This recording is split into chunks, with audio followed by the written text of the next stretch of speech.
So hello guys and welcome back my YouTube channel mobile help पर। आज के video में बात करने वाले पोको F7 5G के फ़ोन में वॉल्यूम प्रॉब्लम सोल्व कैसे करोगे, या वॉल्यूम कम आ रही है, वॉल्यूम को बढ़ाना चाहते हो तो कैसे करोगे। इस वीडियो में लाइव प्रूफ बताने वाले हैं, सब कुछ डिटेल में बताएंगे। शुरू से लेकर एंड तक हमारी वीडियो में बना रही है। तो यहाँ फ़ोन की सेटिंग को जब ओपन करोगे तो आपके सामने ऐसा इंटरफेस शो होता है। आपको थोड़ा ऊपर की तरफ यहाँ सर्च का आइकन देखने को मिलता है, इस पर आपको क्लिक करना।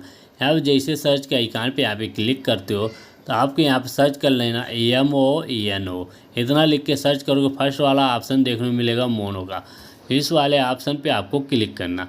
जैसे इस पर आप क्लिक करते हो फर्स्ट वाला ऑप्शन मोनो आईडी वाला ऑप्शन जो है ये बंद होगा, तो इसको ऑन कर देना। इसके बाद यहाँ से वॉल्यूम जितना आप बढ़ाना चाहते हो बढ़ा सकते हो और कम करना चाहते हो तो यहाँ से कम भी कर सकते हो।